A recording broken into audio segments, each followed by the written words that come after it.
Okay. Um, Welcome.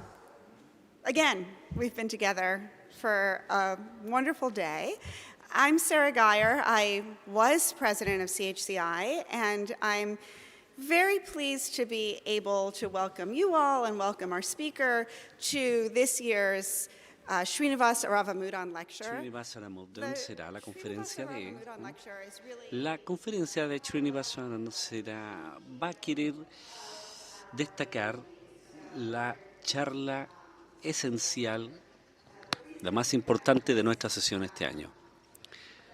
La razón del por qué esta charla lleva como nombre Srinivas Aravamudan. Muchos de ustedes conocen y ha sido amigo de muchos de ustedes, pero para quienes probablemente no le conozcan,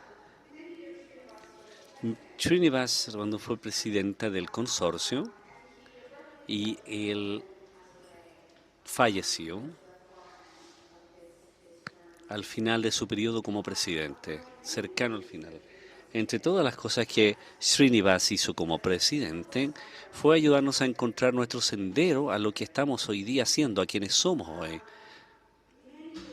Hace muchos años, y probablemente esté olvidando el año, quizás 2015 probablemente, Srinivas y yo se nos invitó a una reunión en Buenos Aires que estaba organizada por un consorcio hermana acerca de teoría crítica en ese tipo de sesión. Fue en ese momento que nuestras conversaciones con los colegas en Chile, con colegas también de Buenos Aires y de otros lugares, de otros lugares de la región han comenzado, y el compromiso de Srinivas está puesto en un consorcio internacional, y por internacional significa no solo nacional dentro del lenguaje anglosajón, sino que también un consorcio multilingüe, que es como claramente hemos terminado durante estas últimas semanas, sosteniendo estas conversaciones. El objetivo, el propósito de esta distinguida charla de CHCI es poder honorar su memoria y su aporte al consorcio y también registrar las diversas formas en que esa aspiración se mantiene todavía muy viva. Así que le damos la bienvenida al orador de hoy, de esta tarde.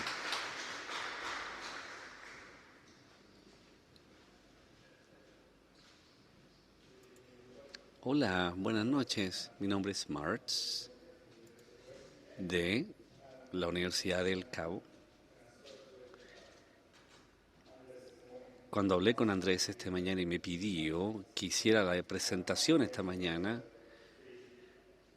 rápidamente se me ocurrió escribir una cita del trabajo. Entonces, bueno, vamos ya a lo que nos convoca.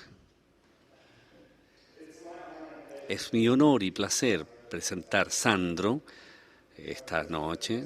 Es profesor de Filosofía y Teoría Política en la Universidad de Bolonia y también de la Universidad de Western City. Es profesor visitante y investigador en distintos lugares, también en el Instituto de Humanidades de Franklin, que es parte también del Laboratorio de Humanidades. Sadras ha sido autor de distintas revistas científicas, hablando de emancipaciones, políticas, diálogos y geografía humana. Es también el autor y coautor de muchos libros, muchos de ellos, algunos de los más influenciables corresponden desde donde yo también hablo, en Sudáfrica, y hablan de las políticas de la operación también.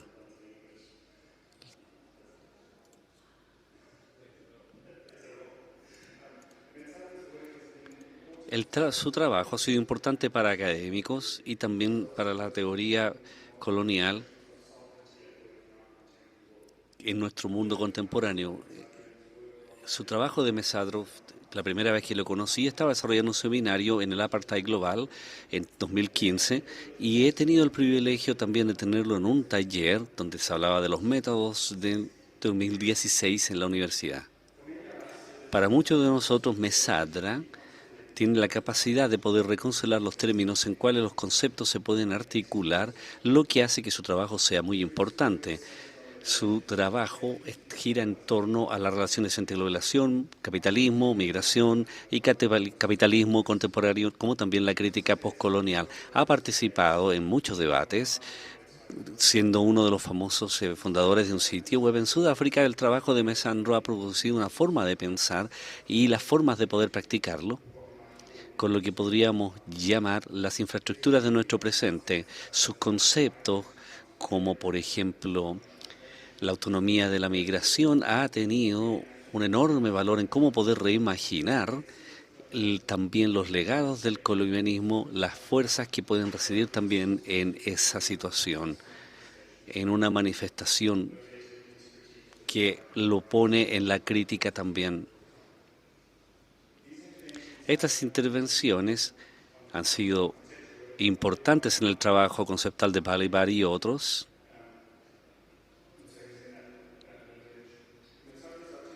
La articulación de Mesatro, el pensamiento, el método, va desde las circunstancias materiales que están ahí cerca y se trabaja también en CHSI, donde habla con el sentido de a la mano, cercano, los objetos.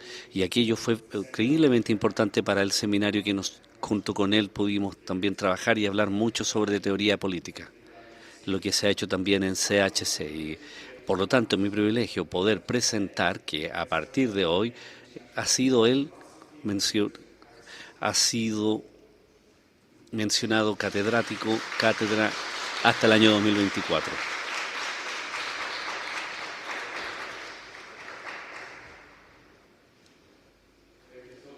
Muchas gracias por esta amable y calurosa bienvenida. Voy a hablar en inglés, pero puedo cambiar a español cuando sea la hora de la discusión.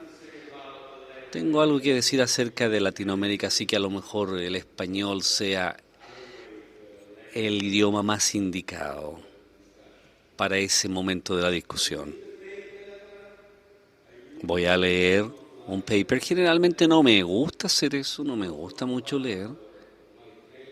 No es parte de mi formación académica en Italia. Ustedes saben que en Italia tú tienes que llegar ahí y de alguna manera improvisar como si estuvieses en el teatro. Así que la verdad es que no soy particularmente muy bueno a la hora de leer papers. Sin embargo, voy a hacer lo que mejor pueda en esta ocasión. Y por favor, permítame comenzar agradeciendo calurosamente a los organizadores de esta reunión por haberme invitado. Y un agradecimiento también personal a Constanza por poder organizar toda la logística de mi viaje y mi hospedaje. Agradecimiento también personal, en este caso dirigido a Ranjana Khanna, que fue la primera en ponerse en contacto conmigo. Y aunque lamentablemente ya no pudo viajar a Santiago, de alguna manera me emociona poder hoy día entregar esta charla en memoria de Srinivas Subramanian por inventación de Ranchi, porque sé lo que todo esto significa para ella en términos de dolor y amor. Así que mi charla, como llegue a resultar, está dedicada a Ranji, que está honrando la memoria de un académico excepcional como Srinivas, y que ha jugado un rol fundamental en la historia de CHCI. Estas décadas recientes, las últimas, leemos en la convocatoria de esta conferencia, han estado marcadas por levantamientos y revueltas civiles en diversas regiones del mundo. Y en la mañana, algo de esos levantamientos estuvieron presentes. Un enfoque radical en el presente ha caracterizado esos levantamientos y revueltas, mientras que una orientación de futuro basada en la estrategia, la organización y el liderazgo generalmente falta. Y cito, conmoción, distancia y construcción de lo común son las palabras conceptuales claves que enmarcan nuestras deliberaciones estos días en Santiago. Abordaré estos temas desde un ángulo específico. Durante esta charla, en una época de pandemias y guerras, intentaré proporcionar al menos los prolegómenos para un replanteamiento del internacionalismo, lo que significa que mi atención o mi enfoque estará puesto en los levantamientos y las luchas de las últimas décadas y lo que estos tienen en común, a pesar de su enorme heterogeneidad. Al hacerlo, con ustedes podré compartir y de alguna forma pondré a prueba algunas ideas que he estado hace poco elaborando, y de nuevo junto a Brett Nielsen, ideas que he ido elaborando para un nuevo libro que acabamos de terminar de escribir, titulado significativamente El resto y el occidente. Y cuando hablo de repensar el internacionalismo, debo decir que es la urgente y difícil tarea que esbozamos en este libro, basado en un análisis de las mutaciones del capitalismo global. Una vez más, en una época de pandemias y guerras. Nos enfrentamos a una alteración del llamado sistema internacional basado, que de alguna manera desafía el internacionalismo liberal y las correspondientes ideologías cosmopolitas. Esta disrupción señala cambios más profundos en el sistema mundial capitalista que debemos con mucho cuidado investigar para una vez más poner a prueba las potencialidades, la virtualidad de una forma distinta de internacionalismo arraigada en la larga historia de anarquista, socialista y comunista, en la solidaridad anarquista, socialista y comunista. Debo repetir que estamos viviendo en una transición tumultuosa a nivel global, con implicaciones trascendentales tanto a escala local como nacional y regional. El tema principal que subyace a mi compromiso respecto de un replanteamiento del internacionalismo se refiere a las posibilidades y condiciones de una política radical de luchas que van más allá de la nación, capaz de desplegarse dentro y contra esa transición, también de ocuparla y de algún modo secuestrarla. Dicho tema, esta cuestión, decimos que no es nueva, aunque empleando un lenguaje conceptual diferente, está en juego en los debates en torno al cosmopolitismo desde los años 90 y ha recibido una elaboración crítica que habla de la noción del planeta en la era del capitalismo antropocénico. Pero más cercano a este enfoque y también experiencias políticas, permítanme mencionar un antecedente, como antecedente de mi compromiso con el internacionalismo actual. Spivak, bueno, como ustedes saben, en el año 2000,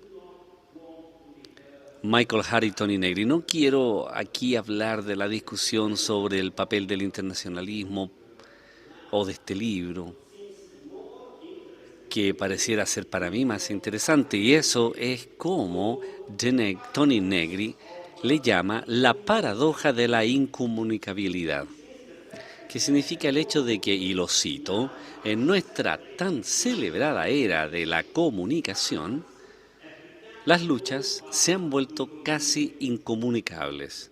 Y cierro la cita. Aunque esto podría presentarse como una paradoja en una coyuntura que pareciera caracterizarse por poderosos vectores de unificación del mercado mundial y del planeta, esta continúa acechándonos ante las profundas fracturas, tensiones y conflictos que atraviesan el capitalismo global actual. Esto no significa, como demostraré más adelante, que los procesos transfronterizos de comunicación, circulación y traducción entre las luchas no existan en el mundo contemporáneo. Lo opuesto es el caso, pero estos procesos continúan encontrando cuellos de botella y una mirada de obstáculos que deben considerarse si queremos repensar el internacionalismo como fuerza política y factor de poder.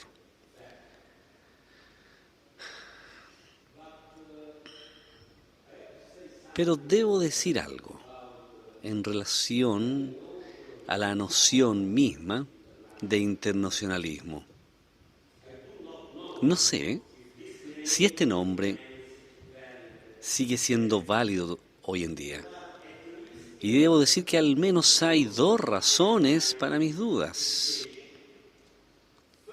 En primer lugar, la historia del internacionalismo en el siglo XX se caracteriza por episodios memorables de solidaridad entre países y continentes que pueden recibir esta instancia de nombres geográficos como España y Vietnam.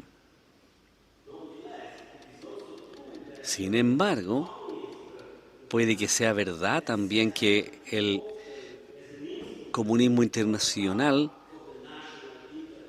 ha servido con demasiada frecuencia como instrumento para encubrir los intereses nacionales de la Unión Soviética, con implicaciones catastróficas en la era de Stalin. El nombre de España vuelve a ser evocado aquí. Dichas implicaciones ensombrecen el nombre propio del internacionalismo. En segundo lugar, e incluso más importante, es necesario subrayar que en la historia del internacionalismo se ha dado por sentado que la unidad de organización la proporcionaba la nación.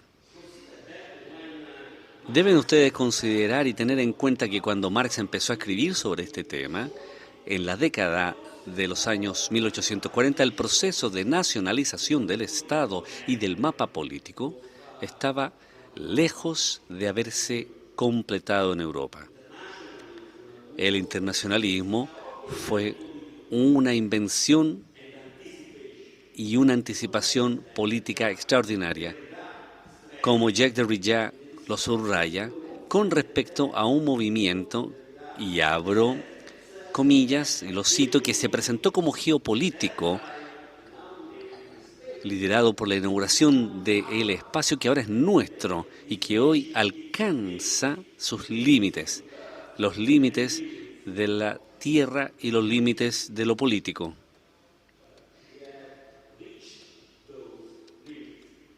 Hemos alcanzado ya esos límites y puede que necesitemos otra invención política que presagie una geometría variable de los espacios de acción política más allá de la nación, y un entrelazamiento de esos espacios a través de procesos organizativos e incluso institucionales de creación de redes. Pero lo que queda con nosotros, de lo que hablaré en esta charla, es el problema abordado por el internacionalismo. En pocas palabras, forjar un lenguaje político capaz de abordar condiciones heterogéneas de dominación y explotación en diferentes partes del mundo, mientras se articula un deseo común de liberación. Los archivos históricos del internacionalismo siguen siendo para nosotros fuentes de inspiración, sobre todo lo que respecta a las experiencias políticas, y estoy pensando, por ejemplo, el panafricanismo, que ponen a prueba los límites de la nación como escala privilegiada de organización, así como lo que a mí me gusta llamar resonancias de las luchas en todas las naciones y continentes. Me encantaría hablar de estas excavaciones históricas y volver a este punto de la discusión, por supuesto. Pero ahora debo enfrentar el desafío de nuestro presente, que podría dañarse o que podría tener dificultades para abordar esta puesta a prueba de el replanteamiento del problema del internacionalismo. Al hacerlo, sigo desde el punto de vista del método Vladimir Ilyich Lenin, su pasión durante la Gran Guerra y su intento de llegar a algún acuerdo con la histórica presencia y también las políticas comunistas de Rusia a la escala de guerra. Y para que estemos claros, no estoy pensando en esta teoría del imperialismo sea bastante útil y particularmente útil para nosotros. Soy parte de la historia en política, pero su lucha por poder incluir factores geopolíticos dentro de su comprensión de la lucha de clases en una posibilidad de masacres en Europa permanece, y repito, metódicamente siendo inspirador. Es precisamente esta articulación entre, abro comillas, geopolítica y luchas sociales que se han vuelto cruciales de nuevo en situaciones completamente diferentes. ¿Cómo lograr que tenga sentido estos conflictos del sistema internacional en esta coyuntura? Es una pregunta de cuántos académicos y cuántas disciplinas y debates públicos. En el Occidente, las respuestas que prevalecen hablan de la frase que dice que es el final de la globalización con un ensombrecimiento, un desacople y también en la nueva guerra fría. Esta retórica que ya circuló durante la pandemia del COVID-19, esta retórica ya incluso ha ganado aún más fuerza tras la invasión rusa de Ucrania. En nuestro reciente trabajo, Brett Nelson y yo adoptamos una postura crítica al respecto y demostramos que los procesos globales siguen dando forma al capitalismo a través de diversas escalas geográficas, aunque sus caracteres homogéneos de estos procesos globales se traducen en formaciones heterogéneas cuando tocan tierra, el suelo, debido al encuentro con una panoplia de dinámicas de avirragamiento político, jurídico y territorial. Sigamos a Giovanni Arrighi y otros estudiosos del sistema mundial en su diagnóstico de la crisis de la hegemonía global estadounidense. Pero seguimos desconfiando de cualquier prospecto o perspectiva de una transición hegemónica directa, digamos por ejemplo hacia China, como el nuevo hegemón emergente. Y esto se debe a que nuestro análisis del capitalismo contemporáneo apunta a un conjunto de procesos y lógicas, a una racionalidad que impulsa procesos de valoración y acumulación de capital que existen en tensión con lo que Arrighi llama territorialismo. Esta tensión no es nada nuevo, por supuesto que no, pero sostenemos que hoy tales tensiones y brechas se intensifican hasta el punto de la ruptura. Y estas hipótesis nos proporciona un punto de entrada crucial en el análisis de la multipolaridad. El concepto que utilizamos para describir el predicamento actual global, dejando naturaleza controvertida. Esto significa que no solo nos distanciamos radicalmente del uso de la multipolaridad por parte del régimen de Putin y sus ideólogos, como por ejemplo Alexander Dugin, la inflexión civilizacional de este concepto. También tomamos distancia de las variaciones del lenguaje de la polaridad en las relaciones internacionales, donde los estados, naciones y las grandes potencias suelen considerarse los actores exclusivos de la política mundial. Por el contrario, hacemos hincapié en el papel que desempeñan en la propia constitución de multipolaridad los actores y las operaciones capitales. Al mismo tiempo investigamos los espacios operativos que se crean, por ejemplo, en el campo de la logística y la distribución de energía, la infraestructura, la digitalización y también las finanzas. Dichos espacios se entrecruzan e incluso se entremezclan con las fronteras territoriales que circunscriben a los estados y a las naciones, pero nunca pueden reducirse a ellas ni a los polos emergentes del mundo contemporáneo. Por eso estamos de acuerdo con Adam Tooze cuando él habla de una multipolaridad centrífuga, no solo por la falta o la carencia de un orden correspondiente, sino que también porque las operaciones del capital descentran estructuralmente el proceso de formación de polos. Entendemos dicho proceso, el proceso de formación de polos, como algo abierto y lejos de estar consumado.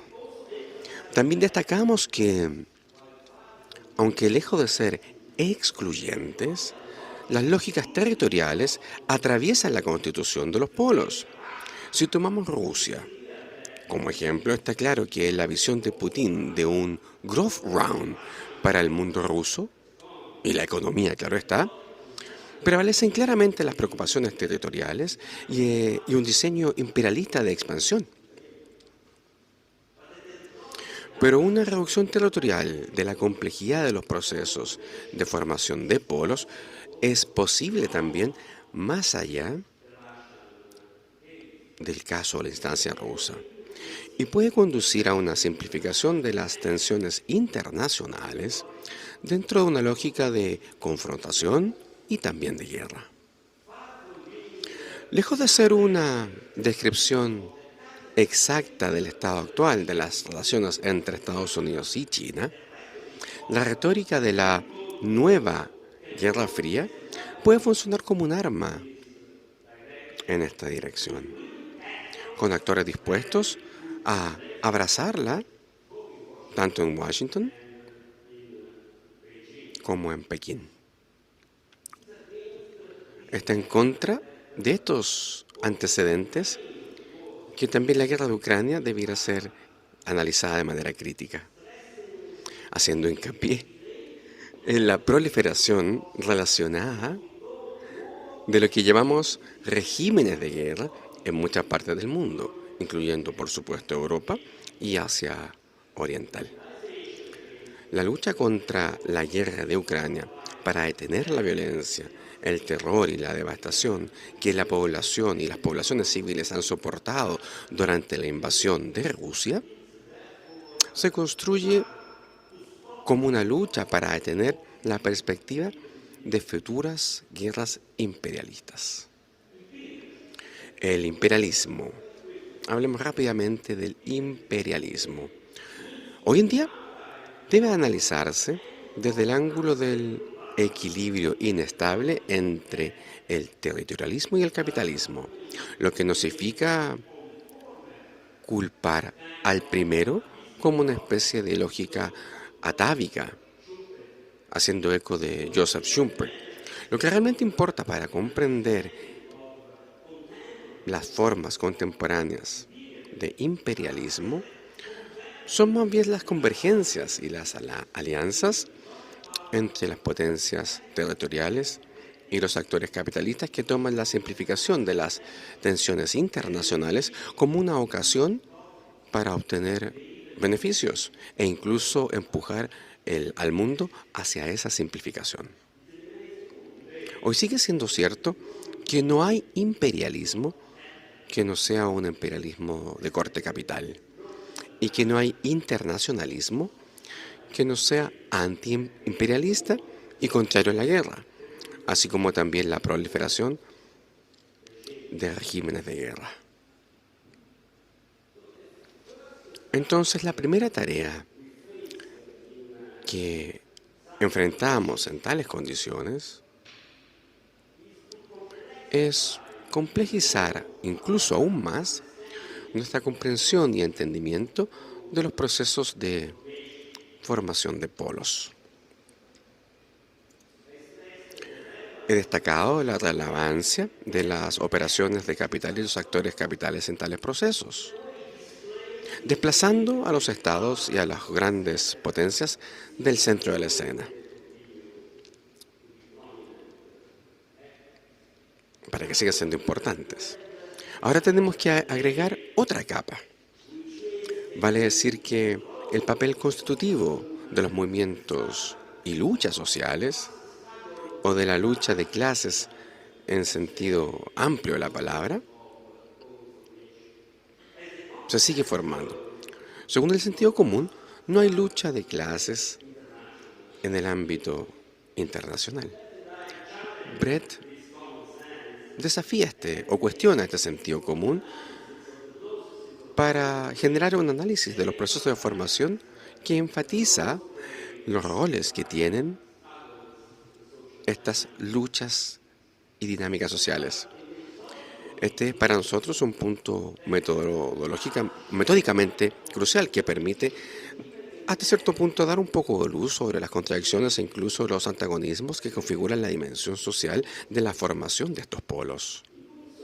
Al hacer esto, nos inspiramos en las recientes campañas transnacionales, en los movimientos que al final de los años 90 surgieron como una poderosa contrapartida a la globalización capitalista entre Seattle, Porto Alegre y Génova, así como también en los procesos de circulación de las luchas a través de las fronteras, más allá de las fronteras, por ejemplo, en el ciclo Occupy entre 2011 y 2013, en el caso del movimiento de las vidas negras en Estados Unidos en 2020, por ejemplo, y también en el levantamiento iraní de 2022 y 2023 bajo el lema Mujer, Vida y Libertad. Pero esto es solo una parte de la historia, ya que también nos concentramos en formas de lucha más elusivas, como por ejemplo la que atraviesan los espacios producidos por los movimientos migratorios, que hasta cierto punto desempeñan papeles fundamentales en los procesos de formación de clases en muchas partes del mundo. Dentro de esta multipolaridad emergente y teniendo incluso en cuenta las tensiones y conflictos constitutivos en los procesos de formación de distintos polos, es donde es donde deben plantearse los problemas y las perspectivas del internacionalismo. Nos faltan investigaciones y trabajos teóricos que puedan ayudarnos en la exploración de lo que podríamos denominar estas tierras y mares inexploradas, tal como lo dijo Niccolo Maquiavelo. Pienso, por ejemplo, en la noción del regionalismo crítico elaborado por Gayatri Spivak, entre otros, que enfatiza la dimensión plural de la región. O en un libro, pienso en un libro publicado por Quan Xing Shen en 2010, Asia como método, en donde Asia aparece como un caleidoscopio de espacios regionales atravesados por la presencia de otros actores continentales, sobre todo Estados Unidos, claro está. Nos encontramos entonces aquí, según las palabras de Juan Xingchan y Pivot, estamos confrontados o confrontando por lo menos dos rasgos que siguen siendo válidos para captar las peculiaridades de los espacios emergentes de la multipolaridad. En primer lugar, no comparten homogeneidad territorial imaginada, según los estados modernos. Son más profundamente desiguales, heterogéneos e incluso fragmentados. En segundo lugar, no son espacios delimitados, sino que más bien están atravesados por vectores globales y por lo tanto están abiertos a una gran cantidad de entrelazamientos con otras formaciones geográficas. Estos dos aspectos tienen importantes implicancias para cualquier tipo de esfuerzo por repensar el problema del internacionalismo. Y les voy a entregar un primer marco general respecto a este punto. Los espacios regionales emergentes, los polos emergentes, no le dan una forma previa a la geografía fija. Esto significa que mientras construyen la referencia primaria para el establecimiento de canales de comunicación entre luchas, por ejemplo, las coordenadas resultantes de la acción política pueden multiplicarse con facilidad y articularse entre sí. Además de lo anterior, la profunda heterogeneidad de dichos espacios nos obliga a tomar el problema de la traducción entre diferentes experiencias, reivindicaciones y, por supuesto, idiomas, como un momento constitutivo de la organización, que se hace aún más importante para así posibilitar y generar una apertura hacia otros espacios globales. Este es solamente un esbozo de una política dentro y contra los procesos de formación de polos en el emergente mundo multipolar del capital. No creo que entreguemos o podamos ofrecer un modelo para tal modelo o tipo de política. No obstante, y no solo por la ubicación de esta conferencia, permítame rápidamente referirme a las experiencias latinoamericanas de las 2 últimas décadas. Aunque limitadas y contradictorias, esas experiencias demuestran al menos las potencialidades de una escala regional de lucha y experimentación política.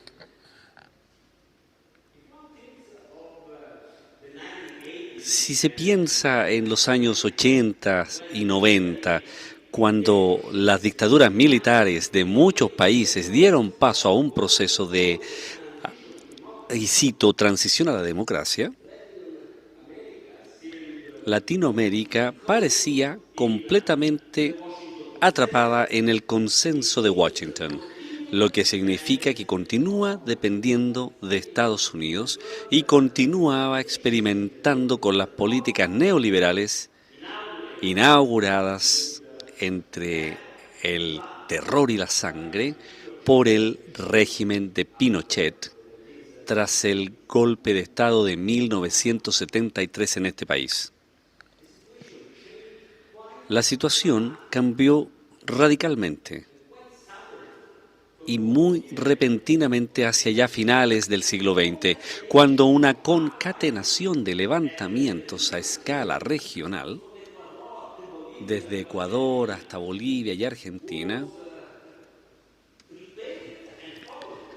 fue preparada y siguió una proliferación de movimientos y luchas de nuevo tipo en la mayoría de los países latinoamericanos. Diríamos que desde 1994 la rebelión zapatista en México ha desempeñado un rol fundamental dentro de este proceso, proporcionando a los movimientos un nuevo lenguaje que circuló a través y más allá de la región, y subrayando el papel protagonista de los movimientos indígenas en el nuevo ciclo de luchas y movilizaciones. Estos levantamientos y movimientos de fines de los 90 y principios de los 2000 abrieron un nuevo espacio regional. Para mí este es un punto muy importante porque produjeron un nuevo espacio continental dentro del cual, en la primera década larga del siglo XXI, se establecieron nuevos gobiernos progresistas en muchos países y se lanzaron nuevos procesos de integración a lo largo del eje establecido por el presidente Lula de Brasil y el presidente Chávez de Venezuela. No es este el lugar para hacer una evaluación de dichos gobiernos cuyos logros en el campo de las políticas sociales contra la pobreza y en algunos casos en el tratamiento de las reivindicaciones indígenas y descolonización se encontraron con una intensificación de los proyectos extractivos y con una miriada de compromisos con los poderes establecidos y los actores corporativos. Lo que más importa ahora es que América Latina continúa siendo barrida y atravesada por dinámicas de levantamiento y lucha que circulan por toda la región. Basta pensar en los últimos años, hemos sido testigos de una continuidad de movimientos de sublevación en toda América Latina, de país en país. La gran revuelta en Chile en octubre de 2019, que sigue siendo un umbral en la historia política de este país, a pesar de la derrota del nuevo proyecto de constitución en el referéndum de septiembre de 2022 y el exitoso giro a la derecha que le siguió y le fue seguido pronto por revueltas populares en Ecuador, con una enorme participación indígena y por la resistencia de masas contra un golpe de Estado en Bolivia. En mayo de 2021, un movimiento social de masas contra una reforma fiscal en Colombia dio paso a una movilización general contra el sistema social y político imperante que creó las condiciones para un cambio más amplio y la victoria electoral del presidente Gustavo Petro. A esto debemos agregar que en diciembre de 2022 la destitución del presidente Castillo en Perú fue contrarrestada por un amplio movimiento de insurgencia dirigido por campesinos y pueblos indígenas y que fue reprimido violentamente por las fuerzas de seguridad. Podríamos decir mucho más sobre América Latina, sobre la geografía anidada de lo que podemos considerar o llamar un incipiente proceso de formación de polos caracterizada por varias organizaciones regionales, por una multiplicación de los espacios operativos e infraestructurales del capital, de los espacios de capital, y lo que es más importante, por la presencia en la región tanto de Estados Unidos como de China.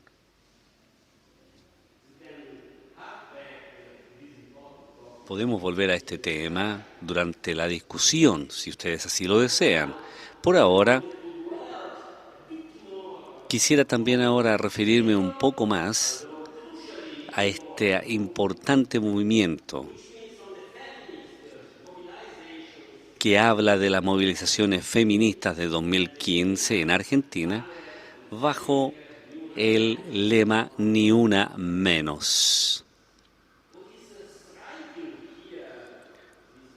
Lo que me llama la atención aquí es el ritmo acelerado y el poder transformador de la circulación de ese movimiento a escala regional, que dio lugar a la emergencia de una dimensión latinoamericana de la acción feminista que ha barrido muchos países diferentes a través de una política de traducción, una vez más, de herramientas organizativas y discursos políticos a contextos materiales bastante heterogéneos.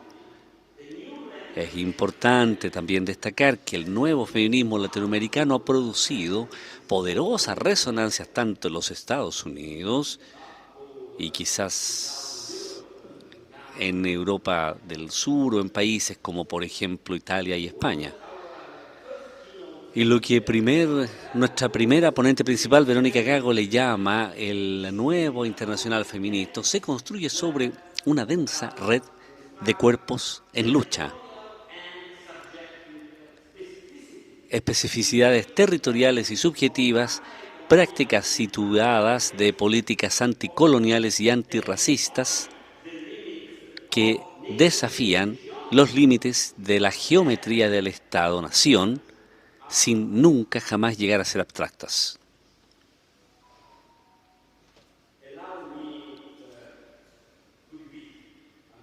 Permítanme repetir que no estoy presentando la experiencia latinoamericana como un modelo.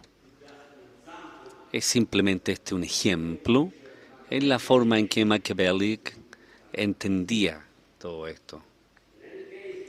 En cualquier caso, la experiencia de Ni una menos me ha ayudado a esbozar el marco aproximado que propuse anteriormente, centrado en procesos de organización y comunicación dentro del espacio regional de un polo y lo que Brett Nelson y yo llamamos intimidades continentales, jugando con el título de un notable libro de Lisa Loeb.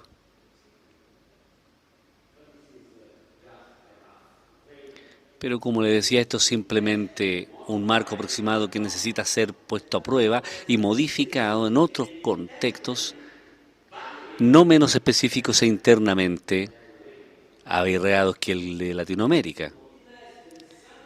No obstante, hay algo en la experiencia singular de los recientes movimientos feministas latinoamericanos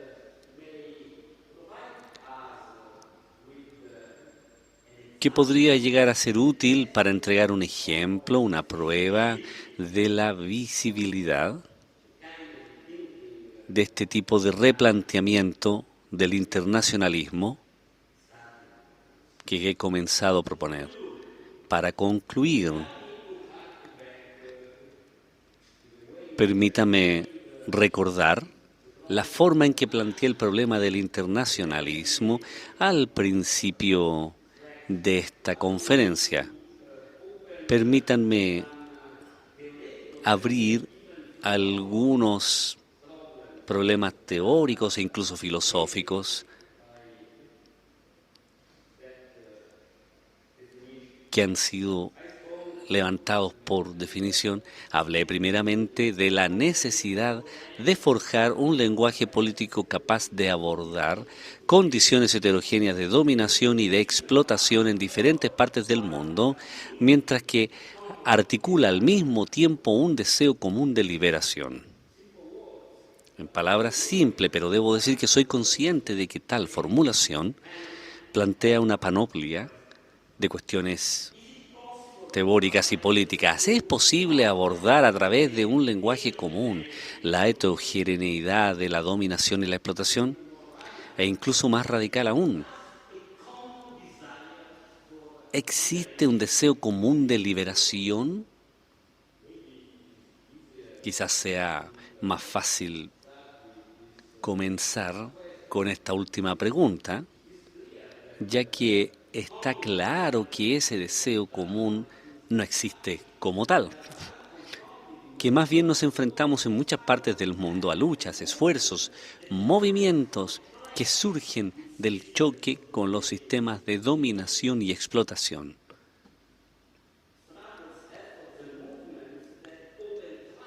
Que abren grietas en su estructura, pero no prefiguran más que una búsqueda sistemática de la liberación. Esta debería ser precisamente la tarea de un nuevo internacionalismo que, cualquiera sea su nombre, debería trabajar por la reconstrucción de un horizonte de vida más allá del dominio del capital, para demostrar de forma contundente que esa vida es posible y deseable y que debería ocupar un lugar destacado en nuestra agenda en la tumultuosa transición que estamos viviendo. No será un manifiesto escrito por filósofos de sillón, por supuesto, y no será un proyecto de talla única, útil para todos, ¿no? Cuando digo que necesitamos forjar un nuevo lenguaje político, estoy pensando más bien en un esfuerzo colectivo arraigado en diferentes partes del mundo, alimentado por experiencias y luchas heterogéneas y destinado a esbozar un conjunto de principios y conceptos generales que se traduzcan de peculiares formas en diferentes contextos materiales y geográficos. Pero ¿qué ocurre con la heterogeneidad de las condiciones de dominación y explotación a las que nos enfrentamos hoy? ¿Es posible poder forjar un lenguaje común para abordar de manera crítica la heterogeneidad? Esta es una pregunta que de alguna manera forma un debate acerca de la interseccionalidad, donde, por ejemplo, Patricia Shield Collins propone distinguir entre opresión y explotación para llegar a un acuerdo con esta heterogeneidad, pero podemos añadir a estos debates el trabajo bastante diferente de David Harvey y Nancy Fraser sobre el carácter distintivo del despojo o de la desposesión o la expropiación, una vez más distinguida por la explotación. No tengo el tiempo para abordar todos estos temas candentes, pero es importante, por lo menos para mí, mencionarlos. Solo debo agregar que mi forma de abordar esto va en un involucramiento sistemático que habla de la diferencia y de la emergencia de los debates que he mencionado claramente y que es un replanteamiento de la explotación radical y que de alguna manera se entiende en términos bastante tradicionales y que toma la experiencia de la gran imagen y conocida diferencia empleada por Aurelio Nizami, que también intento reinventar la noción de multitud para captar las apuestas subjetivas de una política de liberación en la actualidad. Pero para realmente concluir, quiero volver al problema del internacionalismo y la tarea de forjar lo que yo repito y llamo un lenguaje político común capaz de resonar de forma efectiva a través de los espacios regionales y continentales. Es fácil ver que lo que se esconde tras esa formulación es la controvertida cuestión de lo universal y el universalismo. No es necesario discutir una vez más la complicidad del universalismo europeo con el colonialismo, el racismo y el sexismo. Es algo que yo doy por sentado. No obstante, sigo a Etienne Balibar cuando nos invita a entender el universalismo como un terreno de lucha. Y Balibar destaca que toda enunciación de lo universal no es un factor de unificación de los seres humanos, sino un elemento de conflicto entre ellos y con ellos mismos.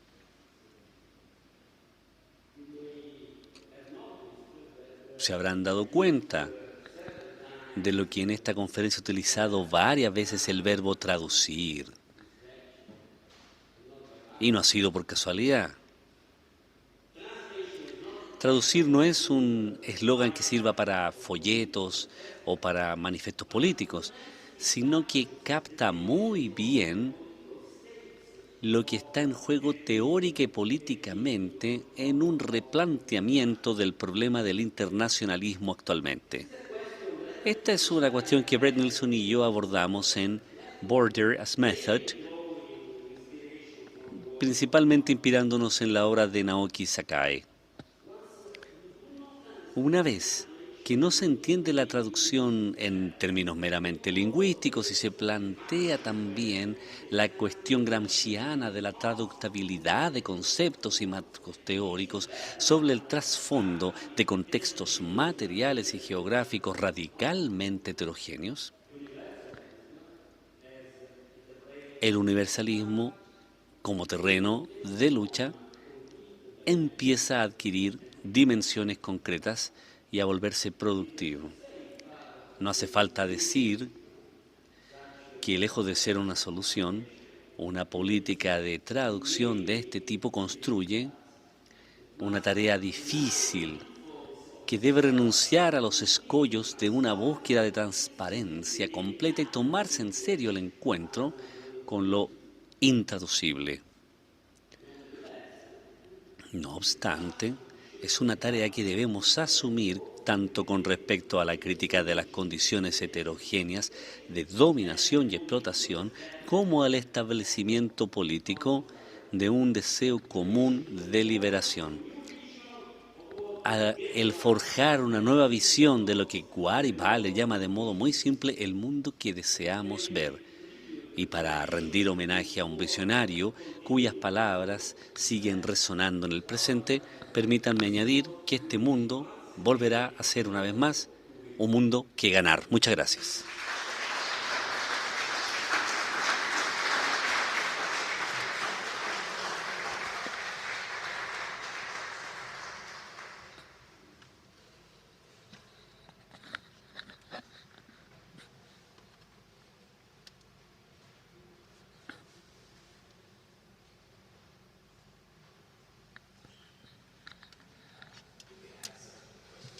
Tenemos algunos minutos para formular preguntas. Pueden levantar su mano.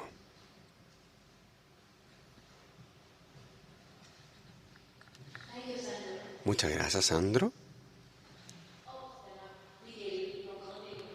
Soy de la Universidad de Columbia. Gracias por intentar parafrasear el ámbito internacional, ponerlo dentro de un marco. Usted mencionó al principio de su charla que quería empujar los límites de lo geopolítico y los límites también de lo político. Entonces, ¿en qué punto estos elementos se intersectan? Además de los momentos históricos del colonialismo, el materialismo, porque si hablamos de la situación actual, existe una gran cantidad de áreas que usted ha mencionado, por ejemplo, la multipolaridad. la heterogeneidad y la importancia de la traducción, la diferencia entre distintos tipos de universalismo. Veo entonces que hay un gran potencial en este nuevo marco de lo que es lo internacional cuando usted considera todos estos elementos que hemos mencionado. Kandli, o por las personas, o Kandli, quien más habla de la multipolaridad y que juega a nivel de los estados, a nivel estatal, tal como usted mencionó, ¿a qué se refiere con ese punto? ¿Cuál es este idioma común? ¿Sería el capitalismo el idioma común? En este intento entonces de volver a darle forma al mundo, todos hablan, por ejemplo, de un declive de la hegemonía de los Estados Unidos, una debacle, pero también está la presencia de las bases militares estadounidenses en todas partes. Así que lo militar, la milicia, predefine los elementos geopolíticos y los límites de lo político. ¿Hasta qué punto entonces estamos hablando de un cambio, un mundo que está cambiando? Esto es una pregunta real, ¿no? Algo es una bisagra, se convierte en una bisagra en nuestra época, en nuestros tiempos. Pero si nos puede ayudar a pensar, ayúdenos a pensar esto desde un punto de vista filosófico, ¿estamos realmente enfrentando un cambio o un periodo de cambios? ¿O simplemente estamos observando esta lucha entre China y Estados Unidos, tal como usted mencionó brevemente? Entonces, ¿estamos hablando de diferencias entre estas dos superpotencias?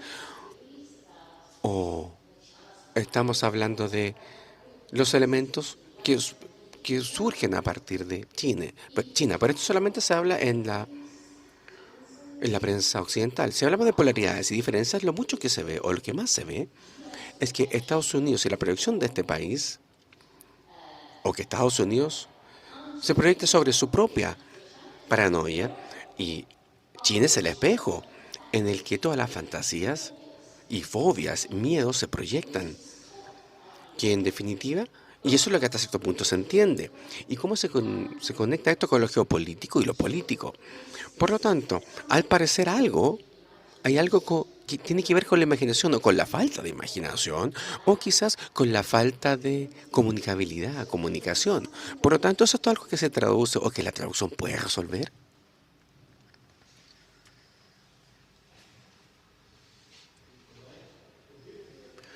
Vamos a juntar preguntas, un par de preguntas, ¿cierto? Y después damos las respuestas.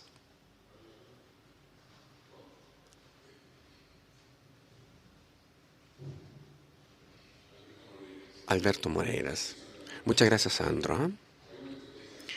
Quiero tomar esta noción del internacionalismo y configurarlo o confrontarlo con el Beccamarty y estos historiadores que han propuesto lo que han propuesto en los últimos libros. Ellos señalan, o él señala que estamos enfrentando un nuevo régimen de historialidad, un nuevo régimen de la historia. Él lo denomina el tiempo de la planetarización. Ya no es el tiempo de la globalización. Por supuesto, está hablando del antropogénico y el cambio climático. Pero él señala que hay discursos para un nuevo pensamiento, una política y también para una nueva existencia y proyección. Algo que tenemos que desarrollar porque lo que viene altera las condiciones de la historia y del presente de forma radical. Entonces, dada esta planetarización, no como un desarrollo de producción como la globalización o como lo fue en su momento, estamos hablando de desastres, tiene que ver con una transición ecológica. ¿Es la liberación entonces el horizonte real para este nuevo idioma político del que usted está hablando? Yo sé que esto es una pregunta bastante difícil. No obstante, esa es mi pregunta. ¿Es la liberación realmente el horizonte enfrentando esta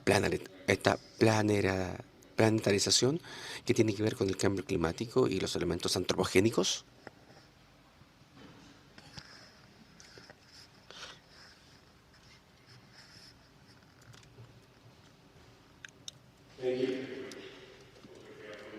Muchas gracias, de la Universidad de Nueva York. En la mañana y en la tarde escuchamos respecto de distintos sabios que trabaja en distintos países y plantean el tema de la liberación. Muchos académicos lo mencionan. Esto está ocurriendo también y se menciona que en algún punto, no sé si recuerdo bien, su charla fue muy rica, la liberación del capital. Pero muchas personas se acercan al ultracapitalismo porque eso es la liberación, para algunos de ellos desde el punto de vista de lo que es la depravación o deprivación económica. Todo este debate de los refugiados también se clasifican desde un punto de vista político y económico. Entonces la liberación es la meta, el objetivo que la gente busca para liberarse del capital, porque esa es otra instancia que usted también marcó como un objetivo potencial o un horizonte potencial o posible de este nuevo orden.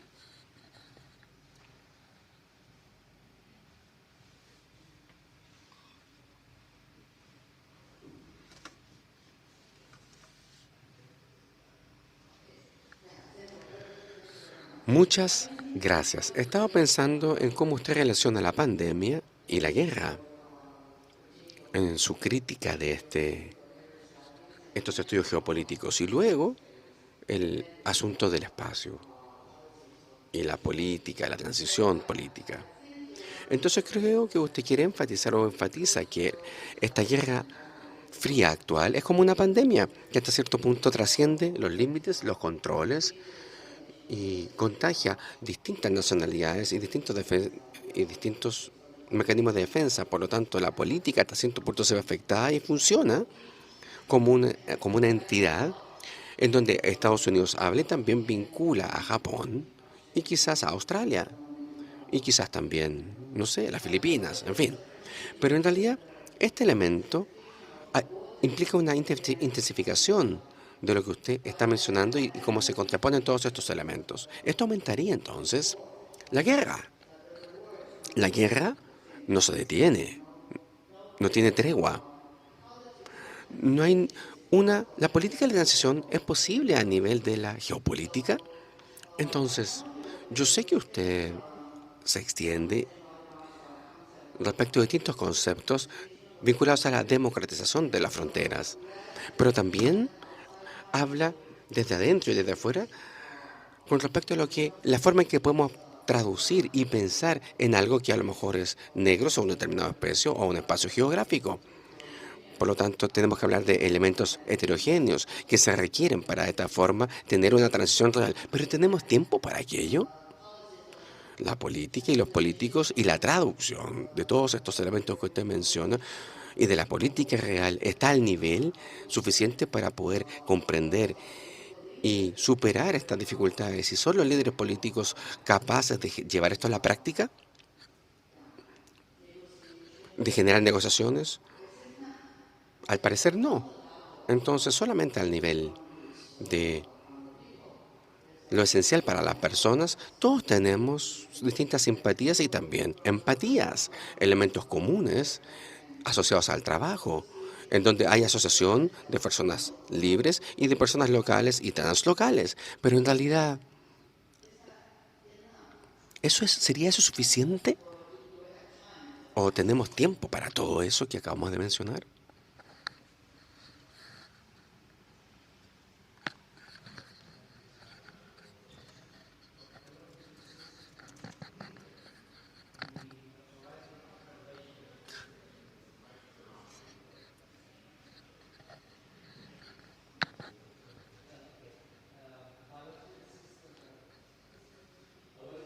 Quiero insistir en el horizonte de la renovación del internacionalismo asociado con la necesidad de un idioma común.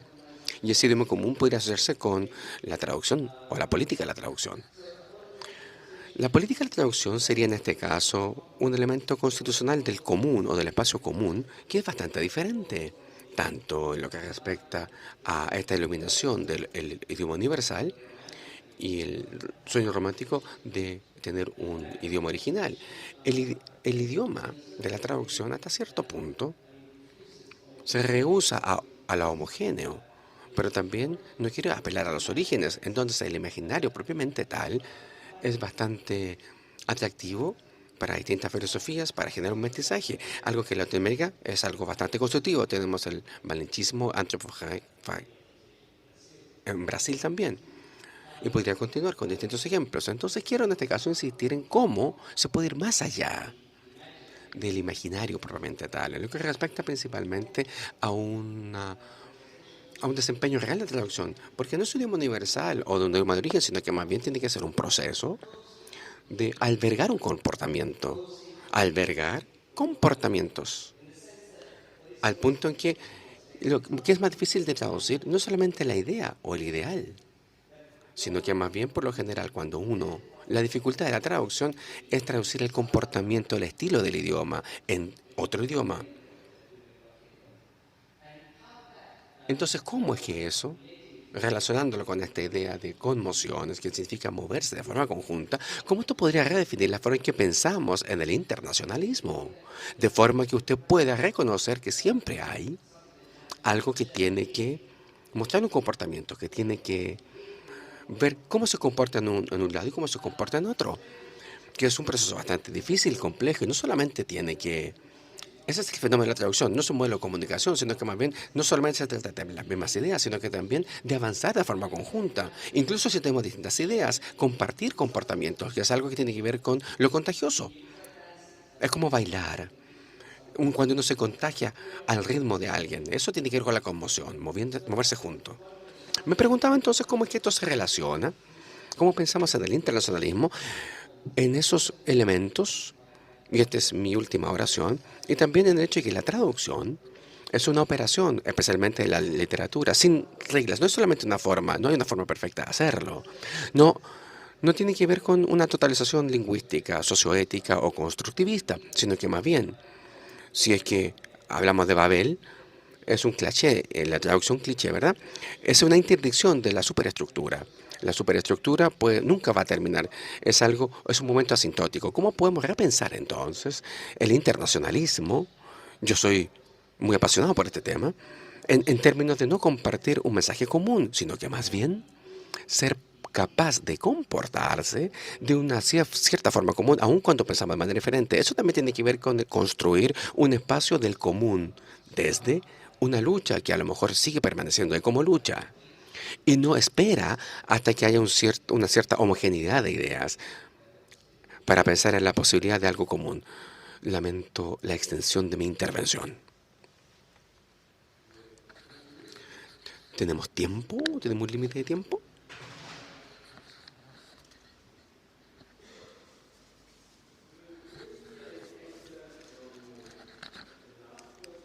Quizás podría yo abordar la última pregunta, que me permite decir algo un poco más acerca de la traducción en la forma en que yo entiendo la misma. Tal como ya lo estaba mencionando al final de mi ponencia, el trabajo de Naoki Sakai ha sido realmente y particularmente importante para mí cuando he trabajado en torno a la traducción, porque de alguna manera, para decirlo brevemente, enfatiza la ambivalencia de la traducción.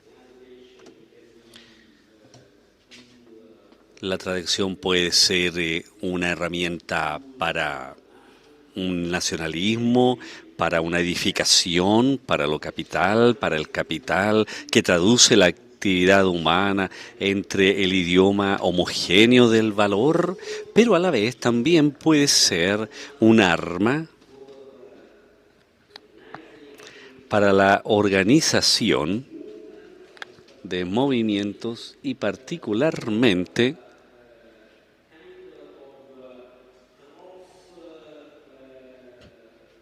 para un tipo de cruce de distintos movimientos.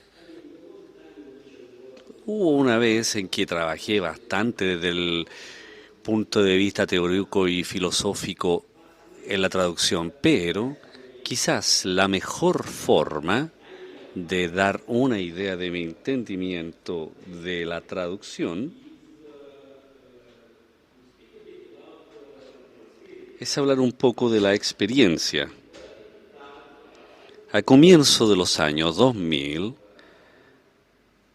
en un momento de levantamientos, rebeliones en muchos países latinoamericanos, comencé a viajar a Argentina bastante seguido. En ese momento era parte de un debate en Italia y también más allá de Italia con respecto a la noción de la multitud. Y para eso había una oposición fundamental entre la multitud y las personas. Hay un texto famoso de Paolo Bionotti que instancia este enfoque en una forma bastante efectiva. Así que llego aquí, todo el mundo habla del pueblo, de movimientos populares, de los pueblos, exacto. ¿Qué debería ser? Al comienzo estaba tratando de alguna manera un poco ingenua de convencer a algunos amigos que tenían que moverse, que tenían que agitarse de la multitud. Pero yo, claro, era una tontera que no era particularmente inteligente. Entonces comencé una suerte de trabajo de traducción por primera vez para mí. Y pude abrir la noción de la multitud frente a muchos elementos interesantes que estaban relacionados con el lenguaje del pueblo de Latinoamérica. Para mí, ese es un buen ejemplo de tipo de concepto de la traducción política, que va más allá de la comunicación, porque la comunicación presupone que tú entiendes a tu interlocutor. Y queda claro que en ese minuto no nos entendíamos entre nosotros. Sin embargo, esa etiqueta de la traducción es de la productividad, digámoslo así, en lo que aparecía en los debates de Argentina, porque me permitió para poner a prueba y también establecer los límites de esta comprensión mutua. Y estabas hablando de la ilustración, del romanticismo. Bueno, y sabes, lo que yo encuentro muy provocador en muchas elaboraciones filosóficas de la traducción, pero también en la literatura postcolonial, es esta idea de la imposibilidad de traducir, la intraductibilidad. Y en mi debate, en el debate que he tenido con muchas personas y cuando hemos hablado de los movimientos populares de los pueblos en Argentina a comienzos de los años 2000, hubo ahí una imposibilidad de traducir práctica y comenzó a ir más allá de nuestras propias ideas. Y por supuesto, claramente, fue una anécdota insignificante.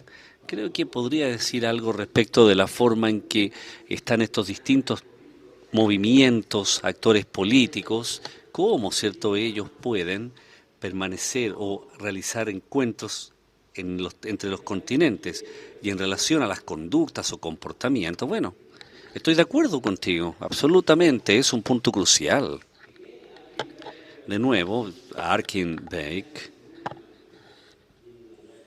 que lidera los movimientos feministas en Latinoamérica, he tenido el privilegio de poder participar en alguna de esas manifestaciones en Buenos Aires. Y lo que pasa un año después, veo el mismo comportamiento, de nuevo, en Italia. Entonces aquí hay una circulación de conductas, de comportamientos que se alimentan por las emociones.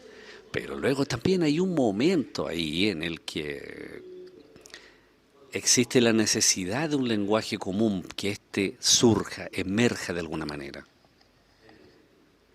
Bien. Bueno, me habría encantado seguir profundizando en ese tema, ¿no? Pero claramente no tenemos más tiempo.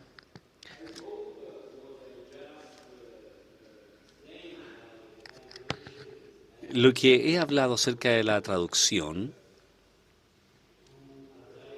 También lo he hecho para poder abordar los temas y las preguntas que se han hecho anteriormente también.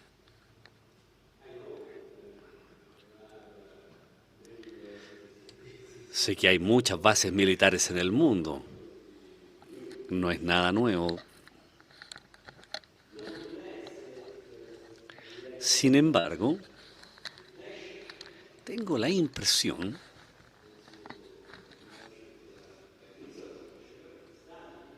que a través de las investigaciones y los estudios, creo que estamos enfrentando una profunda transformación a nivel global. Lo quiero poner de esta manera. Tienes razón. Estados Unidos proyecta paranoia. Los Estados Unidos es muy asertivo, digámoslo así. Sin embargo, tengo la impresión de que existe un conocimiento creciente, una conciencia creciente del hecho de que Estados Unidos es menos Occidente, sino que es parte del mundo simplemente.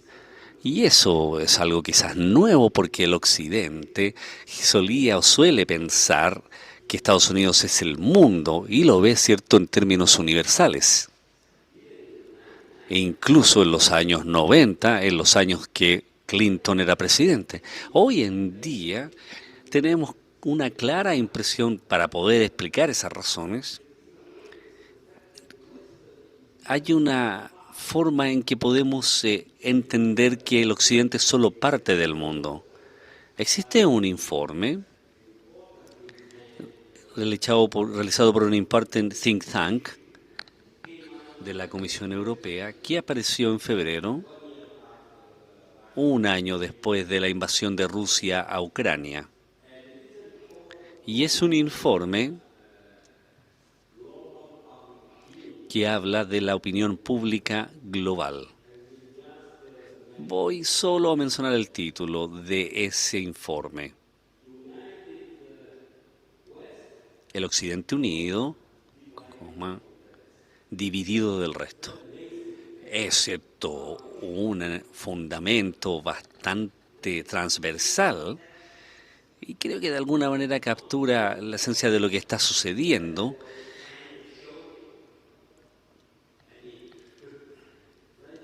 Frank Schouring habla de la existencia de los enemigos, y los enemigos no son los demás estados, porque China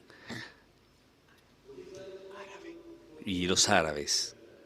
Lo que es importante para mí es ir más allá de lo que es este análisis bipolar de las tensiones o naciones, tanto como Estados Unidos y China. Básicamente diría yo que esta es la razón del por qué encuentro esta noción de multipolaridad bastante útil, porque nos permite ver a otros emergiendo en estos espacios posteriores y no enfocarnos solamente en la relación entre los Estados Unidos y China, y convencer que se están enfocando demasiado en esta relación bipolar entre Estados Unidos y China. Y lo voy a decir rápidamente, eso nos va a llevar a la guerra.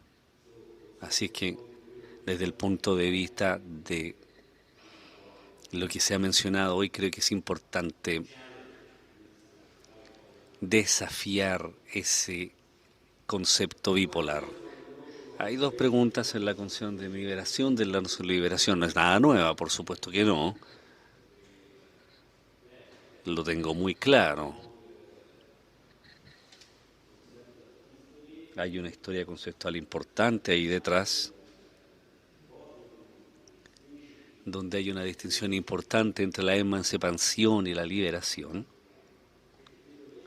Creo que la liberación es una declaración. Para mí la liberación significa algo más que la emancipación, algo más que derechos civiles, la capacidad de confrontar el capital, que no necesariamente significa liberarse del capital o la liberación de este.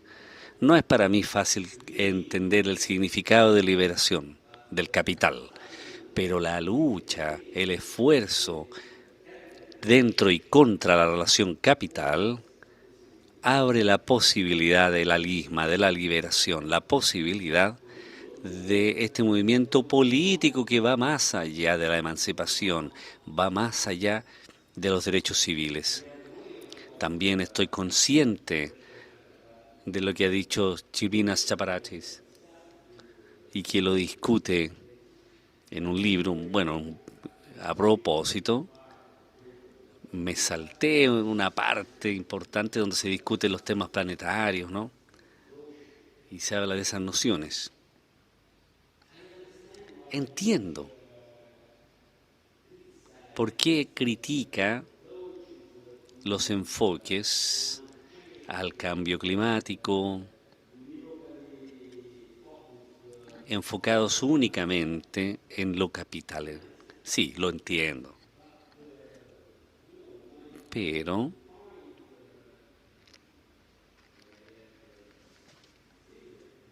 el punto al que nos referimos cuando tuve el privilegio de discutir con él estuvo centrado en la noción del apartheid global que ha sido popularizado por las Naciones Unidas. Y este minuto yo decía, bueno, la lucha de clases no parece estar suspendida en el antropoceno. Mantiene este tipo de fractura, esta disección, pero repite la noción del planeta y que dice que es inspiradora y se trata de utilizar para poder abordar aquellos temas de alguna manera siguiendo lo que ha anunciado Chakrabarty.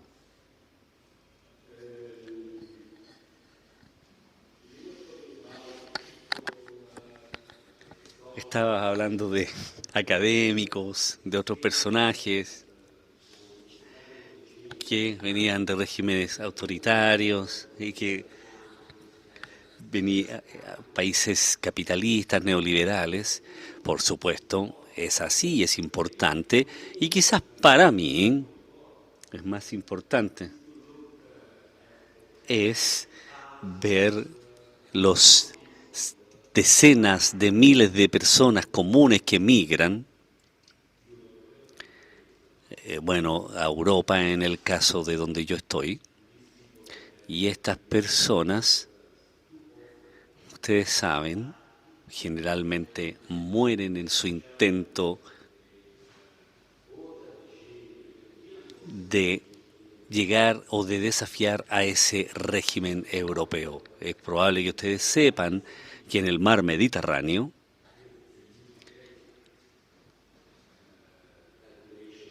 el cálculo es 40.000 personas mueren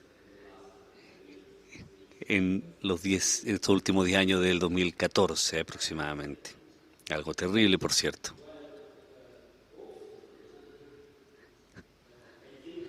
Y a menudo pienso,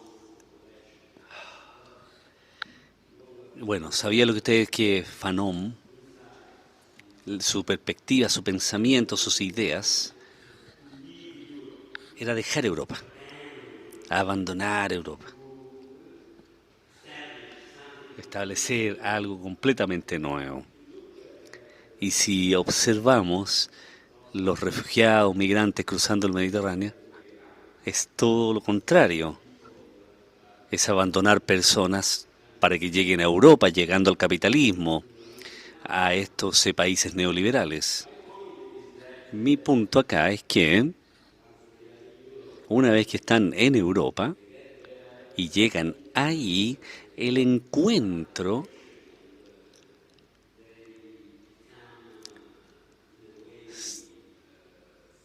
se transforman o se tapan, se abrigan de alguna manera en estas luchas laborales y sociales. No tengo el tipo de idea o de moraleja o el entendimiento moral del capitalismo, del capital. El capital para mí, y lo tomo de Marx, es una relación social. Esa es la razón del por qué estaba diciendo anteriormente que la liberación de lo capital, del capital, suena bastante bien, pero no estoy seguro de si puedo llegar a entender a qué eso se refiere. El tipo de tensiones, de luchas generadas por la relación social del capital. Y para concluir con la pregunta de Joyce,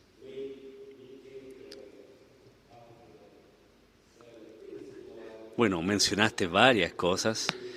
De alguna manera he estado investigando la proliferación de la frontera, particularmente en Europa, luego de la pandemia COVID-19, del brote de esta pandemia. No solo las fronteras internacionales, de alguna manera el hogar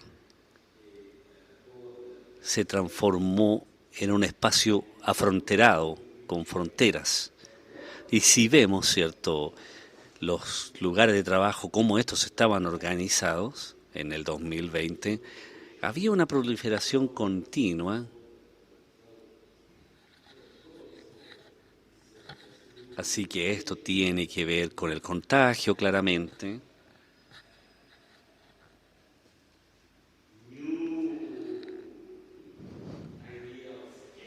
Con esta nueva idea de seguridad.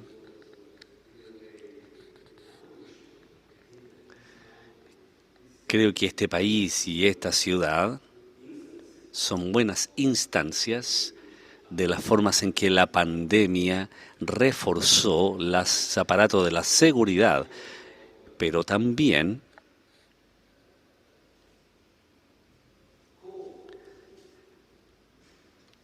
el llamado a la seguridad. Bien, la verdad es que me impactó de alguna manera, no sé si se dieron cuenta, me ha impactado la actitud de los policías en el centro de Santiago. Son muy agresivos. En Italia no pasa así. Bueno, es fácil de acceder, son agresivos.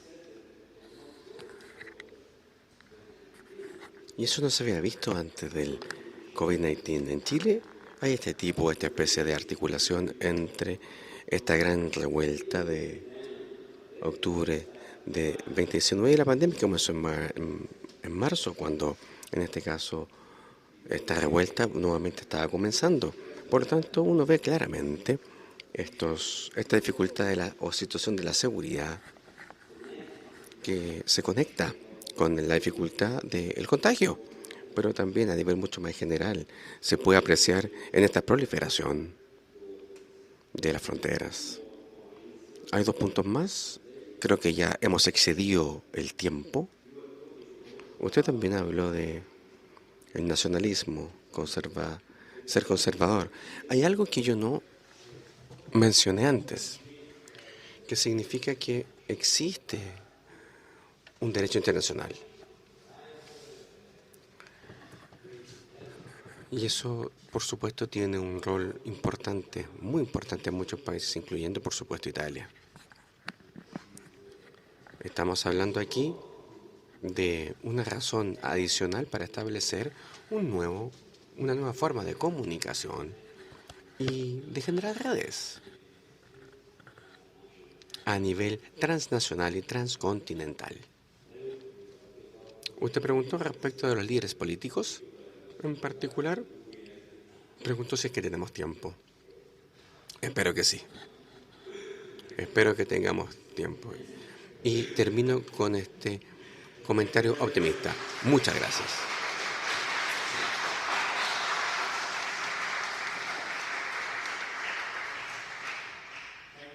Muchas gracias, Sandro. Fue algo fantástico, inspirador. Hay muchas más preguntas, estoy seguro. La gente podría haber estado aquí por horas, pero no tenemos más tiempo, así que muchas gracias. Así hemos concluido.